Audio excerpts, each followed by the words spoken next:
Hello and welcome to Healing from Within. I am your host, Sheryl Glick, author of Life is No Coincidence, the Life and Afterlife Connection, and also The Living Spirit, which shares my journey from skeptic to understanding coincidences, synchronicity, spiritual communication, and miracles as messages from our loved ones in spirit who live and love beyond the physical life they only visited for a short time. As an intuitive, healer, and medium, I am delighted to share Annie Mattingley's book, The After Death Chronicles, as she shares her communication with her daughter Randi and many other contributors to the book who have been blessed to experience what is hard to put into words, a visit from a departed relative. Yet for those who have been touched by the spirit of a loved one, the feeling and closeness and truth will never be lost, as life is never lost, only transmuted into another essence of life. Hello, Annie, and thank you for sharing your story and the story of so many who are represented in the After Death Chronicles. Well, thank you for inviting me to have this discussion with you, Sheryl. Great. Annie, as listeners of Healing from Within well know, it has been the mission statement of this show to have my guests and I share our intimate experiences and our continuing search into the mysteries of life and what some people believe or call death, in the hopes of truly knowing that we are more than the physical body and have an eternal, unseen force of life, which some call the soul. It is in becoming aware of this part of ourselves that makes it easier to live with the challenges that a physical life often presents, and ultimately to know our true higher self that is sharing this physical life with us. In today's episode of Healing from Within, Annie Mattingley begins her book, with a chapter entitled, Randi, Is That You? And with the quote for that chapter, shares a beautiful look at what may be seen throughout the many stories shared in additional chapters by those who experience an after-death connection, which adds to their lives a layer or dimension of reality that previously may have been unexpected or unexplored, but cannot be denied any longer. The quote reads, "They just knew something that is from time to time forgotten, except by the wind. How close the dead are, one song away from the living." And that was by Louise Erdrich from the Master Butcher's Singing Club. Annie, I always love to ask my guests to think back to their earlier days, perhaps their childhood, and a memory of a person, a place, an event, a value they may have held that may have heralded the future that would follow, and the interests in their adult life, their work, their lifestyle, because I believe we are born with a plan and a destiny, and nothing is random, just waiting to be remembered by us. So think back for a minute to your life. Well, I can think of a couple of pivotal things, one that happened when I was about 12 and another maybe 10 years after that. The first one being I was looking I went to a girlfriend's birthday party, and her grandmother lived upstairs, and outside her grandmother's room was a picture of what she perceived to be God. And it was a very fiery God, up in the sky with lightning and so on, and this fierce, angry look on his face. And I just looked at it and I said, well, that's not my God, because my God's not mad. I understand that. Or God or the creative force or universal divine energy, whatever we call it, is a loving, compassionate energy, right? Right. So that and at 12, I simply knew that. Yes. I didn't have much religious background, but I must have been thinking about it because I knew that. Me too. I knew I loved God, but I didn't know quite what God was, and I didn't have much religious training either. But whatever I did have didn't seem right to me. It just didn't express the whole inclusiveness, the bigness, the whole big picture that I was looking for at any Yeah, rate. it wasn't large enough for me, and it Hmm. wasn't kind enough. It wasn't loving Yes. enough. Yeah, because we were very special souls. We were born to who already knew this, but we had to rediscover it Right. as life went on. So let's go on to your subject is spontaneous communication with our dead beloveds. How did Mhm. you get interested in this subject, and why did you write a whole book about it? Well, I got interested in it through the most dreadful thing that ever happened to me in my life, which Mm, was that about 7.5 years ago, my daughter died. mm, Um, and I thought she went into the silence of the grave because even though I knew that consciousness continued, that we didn't just stop at death, I had never, ever, ever given any thought to the idea of communication mm, beyond the grave. And then a couple of weeks later, I think it was between 2 and 3 weeks, if I remember correctly. One morning, I was awakened by her presence and her voice, and it was amazingly comforting, of course, totally relieving and thrilling, and it opened a whole doorway into a new area, which still might not have gone further than that, but then within a few weeks after that, she began coming to me on a daily basis so regularly that I put a notebook by my bed that said Randi Visitations, mm-hmm. so that Yeah. I could write down what we were talking about. And then the third thing that happened was I started sharing this with people that I knew, and everybody had a story. And Mm. that nearly blew my mind. I said, my God, we're not talking about this. Why aren't we talking about this? If this is such a common experience, we need to be talking about it. We should be talking about it. Well, in essence, your daughter's death changed your life, and It did. therefore it changed the life of all the people that you are talking to and have related to since then. And the book, Mhm. the very wonderful book you have written, opening up people's awareness more fully to the truth of who we are as spiritual beings, having a Mhm. physical life but being eternal in essence. And everything, I believe, happens if we can allow, accept, and surrender that God, this loving God you and I are talking about, that's all encompassing, would never do anything to hurt us. But we have to go through experiences because the growth of our soul is really why we're having this physical life. And when Oh, we you come put to, that very well. well, Yeah. yeah, when we come to know that we let go of the sorrow and pain, and your daughter coming to you was able to show you the greatest gift of life and continuous life, and to lead you forward to your own destiny, your own future, Mhm. which was to write this book. And Annie, Mhm. and I'd like to read this for our listeners. The cusps of things, the ineffability of consciousness, of conception and birth, and of death, and the process of dying, the mystical realms, have long been the heart center of my life.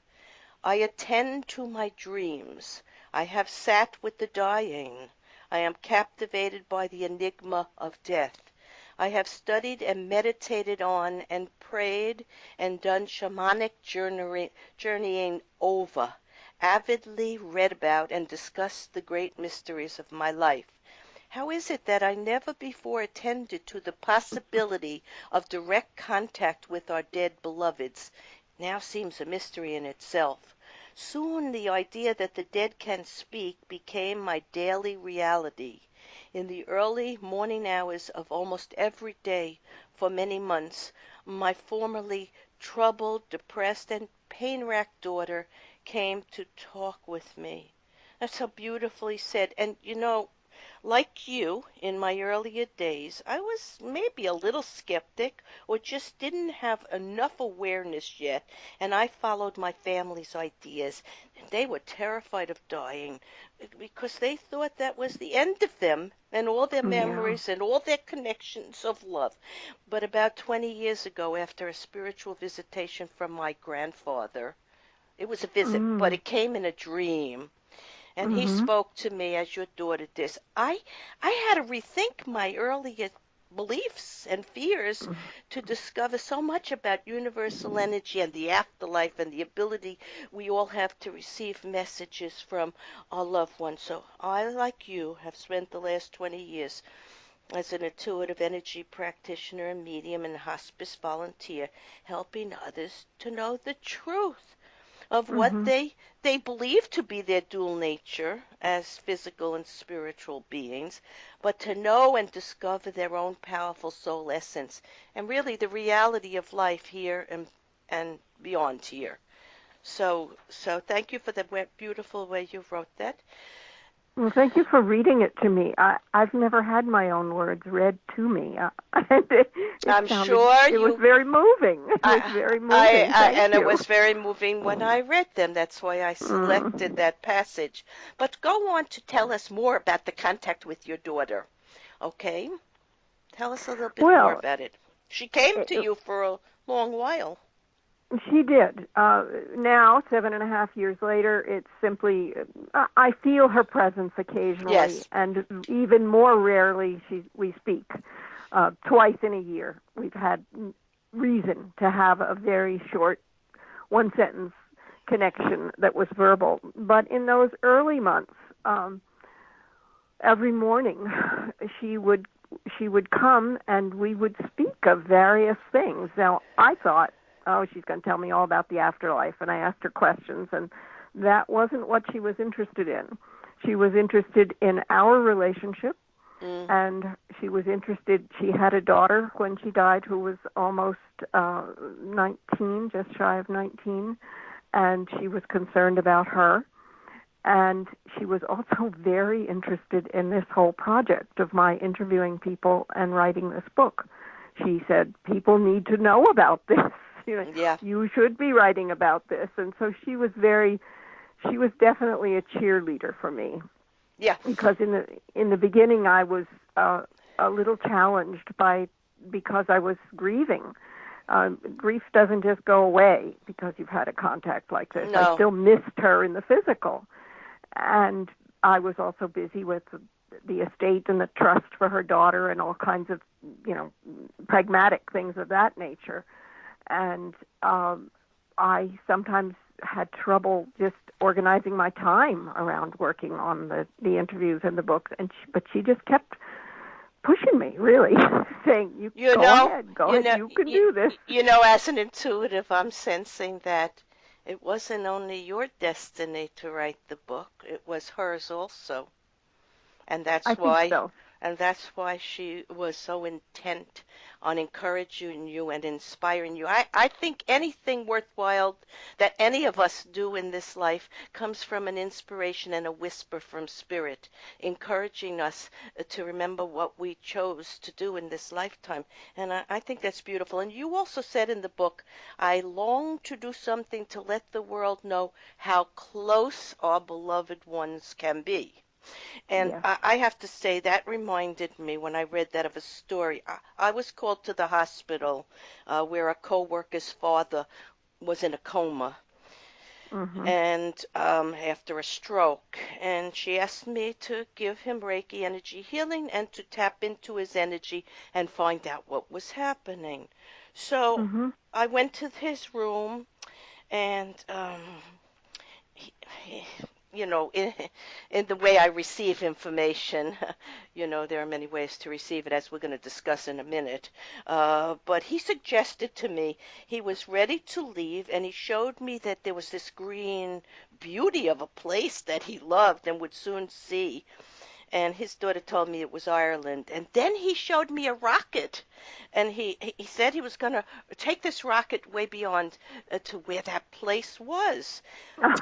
Yeah, that's how he described it to me, and he was ready to go, very ready to go. So the Mhm. next day I went again. She asked me to go again, and I went with her. And when I went there, this time he amended what he had said, and I really had a laugh. He said he would take his journey, but he only needed a helicopter. As he, yeah, and I laughed. As he would not be far away, and then he suggested to me that and showed me that he was going to visit his daughter and granddaughter by the broken fence. I didn't know what he meant by that. Mm, So his daughter sure. told me that there was a fence behind her house where the swing set was in the schoolyard behind her house. So it seems to me what I learned from that was heaven is the energy of love that surrounds those Mm, here in a physical body and those mm. out of a physical body and allow us to participate in life with those we love, even if we've moved beyond our body. Makes That's heaven available to us all the time, doesn't all it? the time. That's the point. That definition, Yeah, because if we can open our hearts and love, it's here. there's heaven. There's heaven. Yeah, when I first started to work with energy healing and working with developing a way to communicate and understand the language of spirit, which is different than the language of, that you and I are discussing right here in Mhm. intellect and in intelligence. As I started to do that, I've kind of like kept hearing the words heaven and earth, time and space. And it's taken me many years to understand there is no time and space. And Mhm. the Mhm. reality of past, present, and future is that we're energy and we're above or in heaven. We're here in this moment, you and I talking, and we're connected to all our past journeys and the people we love all the time Maybe because the there is future too. and the You know. future too because there really is no time. But let's go on to what the other experiences you heard about from your interviewees like yours, verbal and No. hearing and the No. body. I don't think Only so. a Yeah. only a few people heard words, and no one that I talked to heard as many as I did. Had these repeated Mhm. contacts in that way. The most common way was for people to have contact in dreams, and that those were dreams that were usually a little bit different. They were particularly vivid and unforgettable. So that was the most common way. But people had visions that were so stunning they could hardly even describe them to me. I've never had a vision. That's not my way in. Sometimes people were simply aware. They knew that someone Yeah. was with them, Mhm. and they had no other word for it than that. I know. One person used the phrase I loved. I knew with my heart. Mhm. It's a different kind of knowing. Yeah, it's Sometimes they. that's clairsentience, a sense of knowing. It's also empathic feeling and feeling from spirit. I have all these senses and feeling the essence of the loved ones, their personality, and how they would express themselves. And that's clairsentience. And you also talk about olfactory Mhm. visitations or Yes. smells Uh and huh. nature and the ability Yes. that the dead have to reveal themselves through physical objects, Mhm. electrical equipment, Mhm. and the way they're all natural for after death contact. Mhm. But the most frequent way our loved ones make connections with us, as you said at the beginning, is through dreaming, because that's an altered state of consciousness most readily accepted by the most number of people. So Right. that's how most people will make an initial contact. Like you were just waking up when you recognized your daughter Well, was that's my there. kind of my power time is Right. the time between sleeping and waking. That's when I have my most clear Mhm. and when I make my best decisions, when things simply come to me and I know. So it made total sense to me that that's when she would visit. Absolutely, absolutely. So, if after death communication, ADC, we can call it that, is so powerful and pervasive, why are people so unwilling to talk about it? What, Oh, what, I think there are why? many reasons, and some of them are just purely cultural because we have a very rational culture in which we want things Mm, proven. We're into evidence-based things, and there are a lot of experts in the world, some of whom I respect greatly, like who think that these are hallucinations. And who wants to be told they're hallucinating? Not me. well, well, I don't worry about it, well, but you know. well, we will have the scientific proof before too long. But I have interviewed neurosurgeons, Dr. Eben Alexander, who had a Oh, he's wonderful. near-death experience, Mhm. who like me, didn't believe, and he had his own experience, and it was proven to him. And he wrote a very beautiful book, Heaven is for Real. And so many. I have interviewed so many people who scientifically want to prove this. And I think it's happening. Now, I'm just going to tell you a fast story. The other Mhm. day, I was at a wedding with all of my cousins, and one of my cousins had lost her husband about 8 months ago.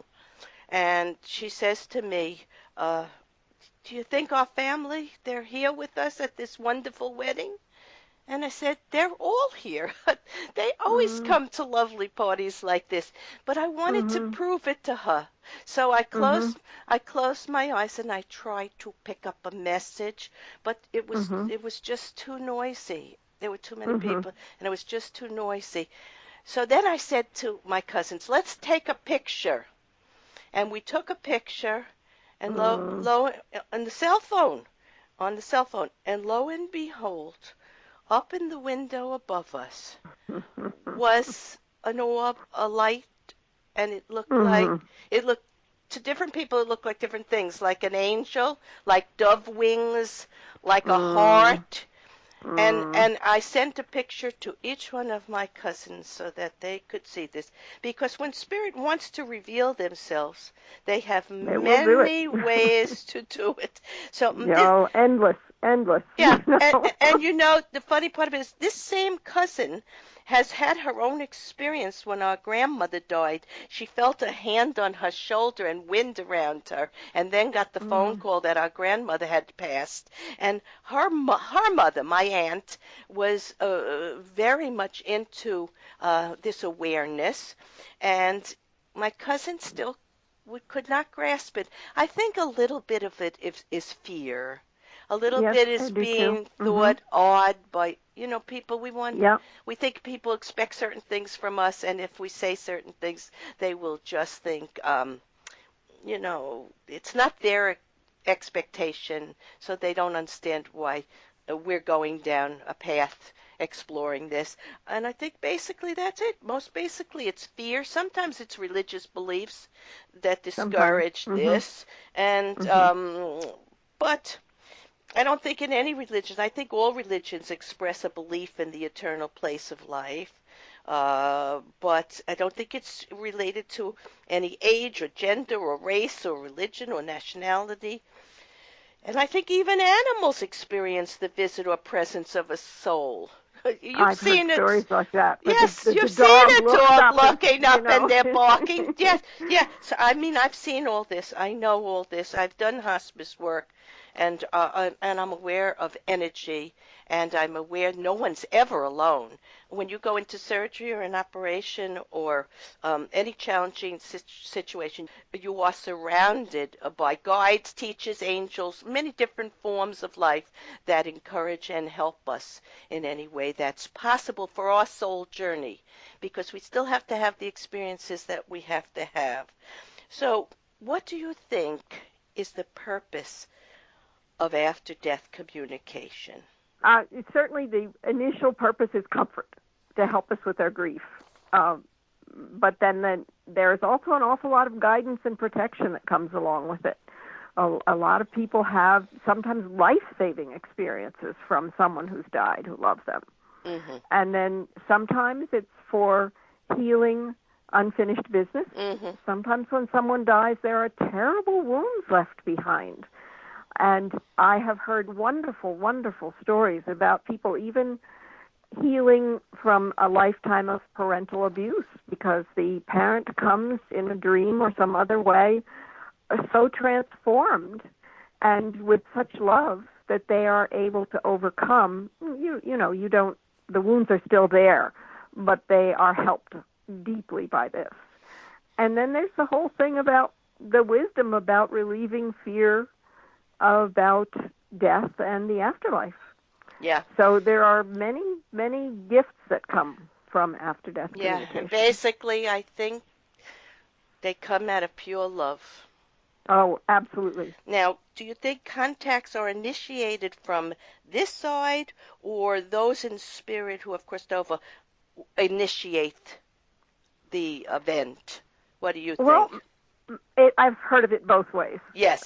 Most of it is spontaneous, where the deceased come and the living person is able to receive that contact. But I know of one man, interviewed one man who's longed for 30 years to have contact with his dead father.